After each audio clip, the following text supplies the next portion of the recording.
Folks, welcome into That Betting Show, February 19th, 2019. Big news on the horizon. Manny Machado just finally signs with those Padres. We'll get right into it. He's Teddy Savransky. Give him a follow at Teddy_covers. I'm Donnie Seymour at Rightside VP. This is That Betting Show, your one-stop shop for all your sports betting needs. And when we go live, Teddy, interesting thing happens. Manny Machado signs with the Padres. Hallelujah, Teddy. Get your quick thoughts on this one. My first thoughts is over/under on number of titles Manny Machado brings to San Diego during his tenure there. Half, and I'm betting under. You think he brings a title to San Diego? I don't. I think it's a big, giant waste of money for a poorly run franchise. What do you think? Yeah, it's really interesting, Ted. Yeah, because when you're looking at it right now, you know, the big news he finally signs. I'm actually shocked he went there. You figure he would have went to a bigger city if he was looking at the White Sox or the Philadelphia Phillies or signed a short-term deal with the New York Yankees at this point. But you're right. I want to see some of the details coming out because even before, Teddy, most of these guys want their money and they want their money now, but a lot of deferred money supposedly in this contract for the Padres. But it makes baseball interesting. But, man, the Padres got him. Crazy stuff. Yeah, again, the goal of every team at the first day of spring training, opening day, you're like, yeah, this is the year we're going to win the World Series. And for the 18 Padres fans out there, they feel good about this signing. Although, boy, they choked up a lot of money into one player who, again, we know how these deals turn out. You get a couple years of production, maybe. You get a couple of injuries. The back half of the deal, every one of them is a disaster for every team that does it. So are the Padres close? No. They're not close. Is their farm system loaded? Yeah. Maybe they can make some trades and pick somebody up to accompany Machado. But again, if you're asking how many titles are the Padres going to win for their $300 million man, the over-under is a half, and I'm betting under. No, I can agree with you there. Maybe a disaster contract long-term, Teddy, but a disaster not on the court. Hot topics of the day. Duke reclaims the top spot. And no surprise here, Teddy, because when we turn it into some gambling information that you can use, take a look at this, Teddy. DraftKings listing the props for number one draft picks in the NBA. 3 out of the top 4 guys, Teddy, reside for those Duke Blue Devils. Number one team in the nation. That squad doesn't always translate sometimes to titles when it comes to March Madness because it's one and done at that point. But interesting nonetheless, Duke back on top, Teddy. Sure. And, of course, we talk about Zion as you want to talk about a bad bet? This is the ultimate bad bet. You're laying 20-1 for Zion to be the number one pick. He's gone through no part of the draft process. He's gone through no part of the evaluation process. He stayed healthy. Will he stay healthy? We don't know. And I'm laying 20 to win 1 on this guy being the number one overall pick. No, not even maybe. That is a bad bet. I do not encourage anyone to make that wager. Even if he's the number one pick, it's a bad bet. You're laying 20 to win 1. Yeah, exactly. Maybe if it's after the season, it's the night of the draft, information from a Woj bomb comes out, Teddy, that you know he's going to be number one, then maybe you make the minus, 2,000 bet. But at this point, broken leg, tear an ACL, things can change pretty quickly in the NBA, but just something to keep an eye on there. Duke loaded up. And by the way, Teddy, tomorrow, big ACC tilt with Duke and North Carolina. We'll be sure to cover it here on That Betting Show. Battle of Virginia last night. If you're watching this game, say, hey, Kyle Guy's a pretty good three-point shooter. Ty Jerome can handle it up front, but the game is always in contest. Say, wait a second. They were up big. They, closed out the game. It was easy winner, but this is a gambling show, Teddy. Came right down to the end. Who would have thought a missed dunk would turn into a final 30 seconds of intrigue between Virginia and Virginia Tech? Well, yeah, Hokies missed a three-pointer. Then Hunter blows the 1-1 for Virginia. Then Alexander Walker makes the layup. 6-point final score. Oh, it closed -5.5. Total sneaks over. 117.5 was the closing number. It got to 122. So over bettors cash, Virginia bettors cash. Yet another winning bet for the Virginia Cavaliers. They just continue to cover. I think we covered it yesterday, Teddy. 7-1 heading into that game against the spread on their own. Now moving to 8-1. Look, if you're not going to turn the ball over, you're going to play really good defense. And I think at one point last night, Teddy, Virginia Tech was something like 3 for 22 from the three-point line. And still at the end of the game, look, I didn't have a ticket on this game, but if I did, I would have been going wild. Because even at the end, when he makes the layup to make it a 6-point game, why they're not shooting the three-point shot, I don't have any idea. But then throw it in, 4 to 5 seconds left. They call up the dogs and don't foul. Always adding some intrigue to the rest of the game, but certainly interesting to watch. Here's something that should be interesting to watch. And Teddy, while we were punching up the script this morning, heading into baseball season, it's funny. Manny Machado, moments before we went live on the show, signs with the Padres. And now we're going to preview his old team, the Orioles. And Teddy, when I was typing in 47 wins, I actually had to fact check myself 2 times to make sure that 47 number was actually relevant. I forgot how bad those Baltimore Orioles were in 2018. The only way you forgot how bad the Orioles were last year is if you weren't betting against them over and over and over again. Again, Baltimore finished last year minus 53.7 units.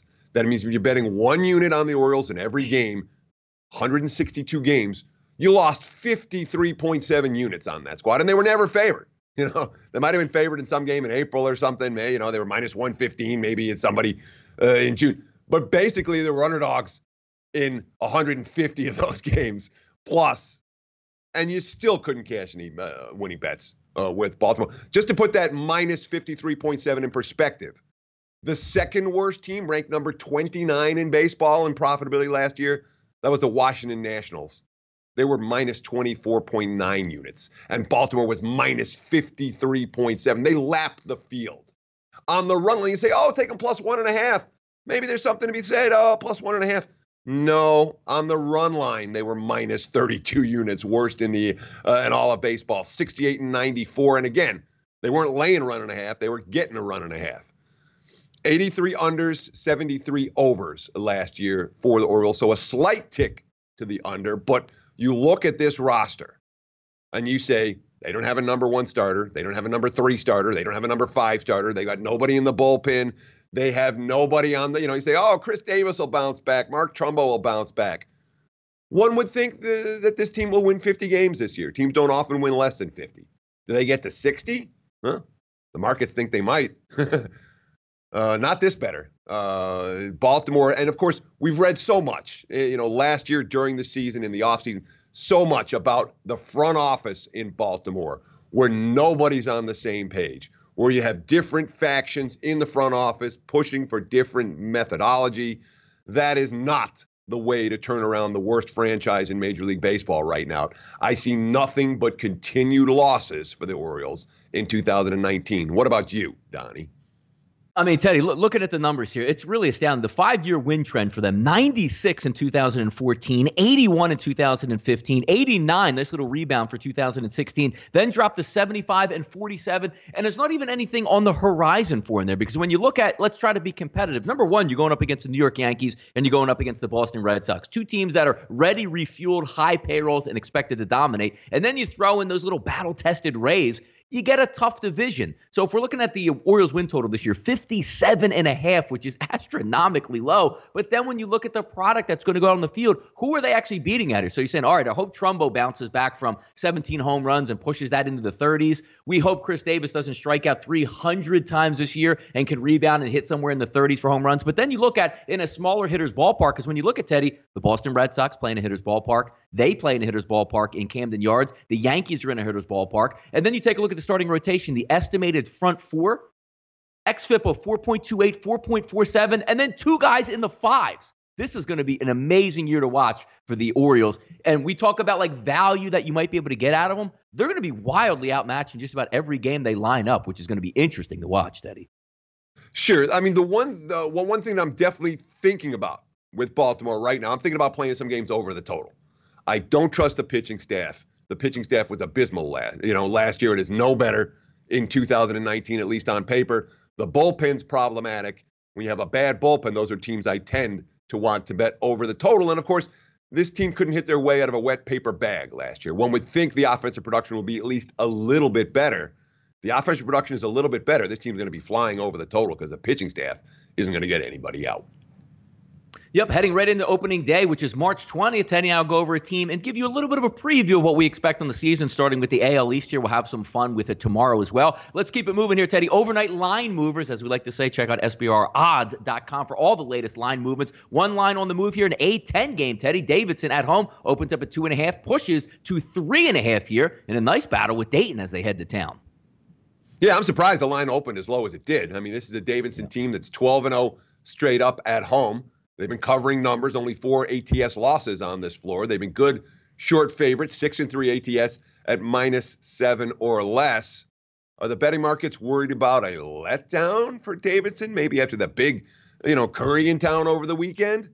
Potentially, but certainly the early money says don't worry about too much of a letdown as the money's come on Davidson early against Dayton. Keep it in the A-10, Teddy. Rhode Island heading down to play VCU. The Peppers will be all fired up. You get another sold-out environment down there in the Richmond area. And then we take a look. Line opens up at 10.5 offshore. Teddy dipped to 7.5 in some earlier trading action today. Looks like it's rebounded right now as we're doing the show at -8, 133.5. My initial thoughts on this one, Teddy, looked a little bit too high, but now you might be finding some value here on VCU if it's going to stay in that 7.5, 8 range. You have that almighty, we want to get revenge in this basketball game. Two teams that match up rather well. The one interesting point here is VCU does like to turn you over. Rhode Island does turn it over a little bit, but interesting that the line opened up at 10.5 and you saw that nice 3-point move earlier this morning. Sure. I mean, this was a significant wise guy move, no question. Despite the fact this has been nothing but a favorite series. The favorite 8-0 against the spread the last 8. Rhode Island has been favored in each of the last 5 meetings, and they're 5-0 straight up and against the spread in the last 5 contests. So they've been able to handle the pressure that VCU brings to the table in every recent meeting. The market's saying maybe not tonight. They're certainly expecting, and this is again a significant move. This isn't one of these, there's a little move. No, this was a major wise guy move on VCU plus the points. Again, not with my money. Purdue and Indiana Big Ten battle here. Markets open up at -4, quickly rise to -6. It looks like, Teddy, Indiana can't get out of their own way over here. So we're looking at, 4-10 in the Big Ten here this year. So some line movements to take a look at. 140 over-under, and that has significantly dropped, Teddy, since this morning. Now sitting at 137.5. Underbackers rejoice.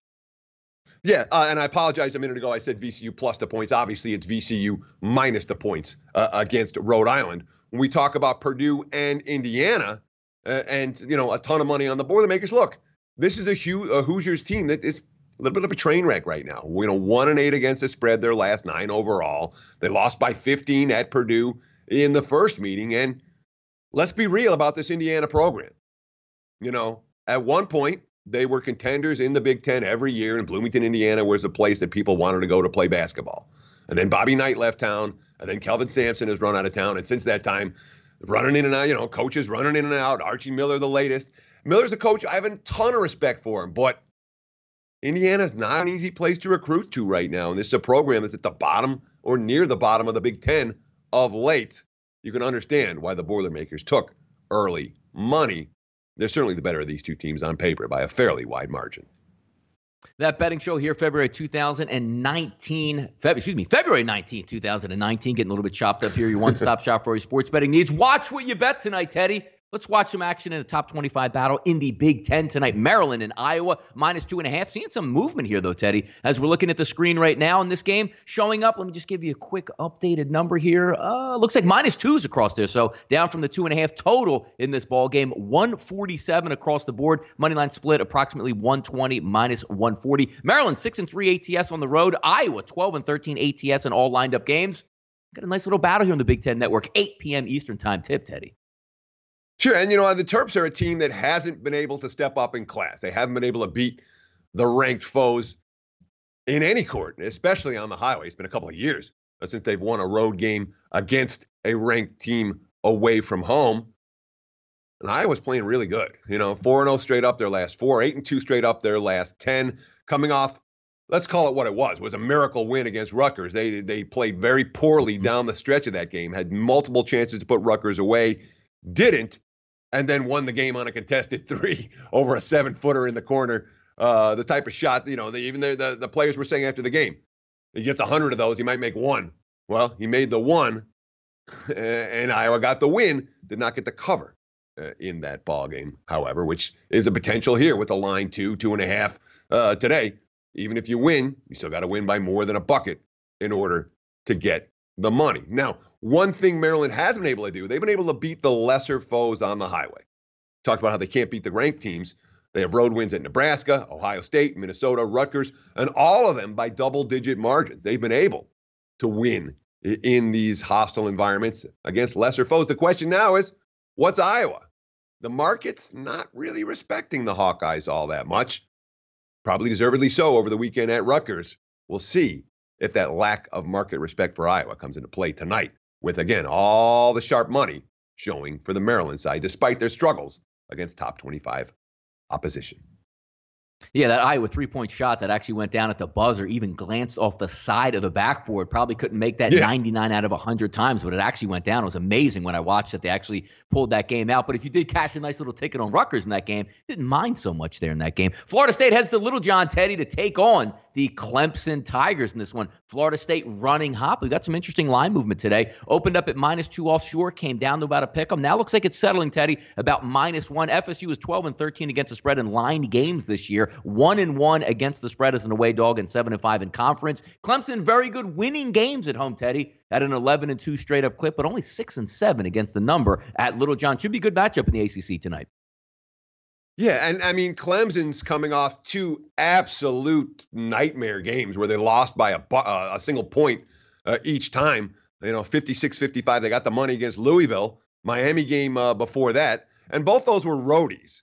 Now back at home, as you mentioned, they've been much better at Littlejohn Arena. But I don't know that I'm going to rush to step in front of Florida State right now. They have played very good basketball here in February. They're up to number 20 in the Ken Palm rankings right now. And, of course, 7-1 straight up, 6-1 ATS their last 7. And the only ATS loss during that span, they won by 10. They were laying 12 against Georgia Tech. I can understand the Florida State money in this ballgame. I think they are the better of these two teams. And I don't love the spot for Clemson, who's had victory taken away at the last minute each of the last two contests. Sometimes that has a mental effect on a team, even when they return home.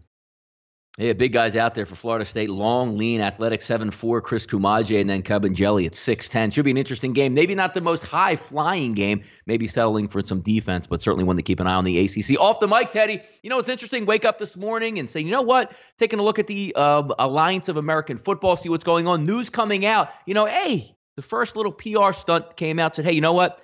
Just had a little bit of glitch in the numbers. Don't worry about our payroll. An hour later, hey, by the way, we need $250 million to cover this first week. Can anybody help us out? Amazing, Teddy. Who budgeted this league, and where's the money going right now? $250 million, and they got it, of course. One of the owners kicked in.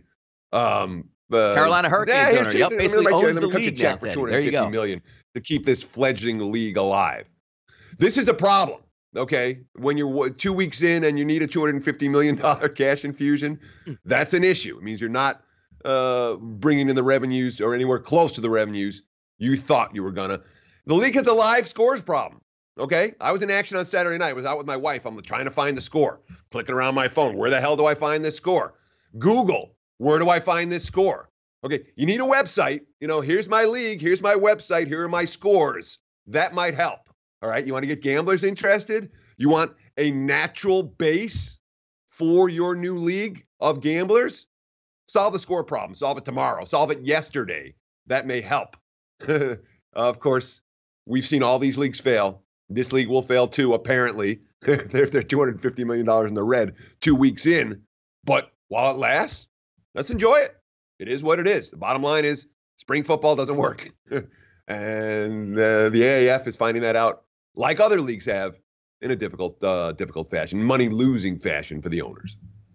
No, Teddy, you bring up a good point there, because even last week, after the first week, you sort of see what's going on. You see some of the scores, and then you say, you know what? All right, let me do a little bit of due diligence on this league, see what's going on. I actually went to the league website, not because I wanted to see, where the teams were. I just wanted to see the rosters and who actually did well, like any normal person would on a Monday. Hey, looking at the Eagles-Giants game the day before, I want to see how many yards Carson Wentz threw for, how many Eli Manning threw for. Teddy, I couldn't find an actual box score that listed the statistics of the ball game. And I was like, you know what? I sure looked around for about 3-4 minutes online, couldn't find it, just gave up. And again, nothing really read the bell. You had the whole weekend to capitalize. I know it was All-Star weekend in the NBA, but you didn't hear anything out of this league. And then the first PR that comes out is, hey, we're out of money. Can somebody help us out here? Amazing. So short-sightedness. You're right on that point. Well, yeah, I mean, look, it's 2019. You want a league? Get a freaking website.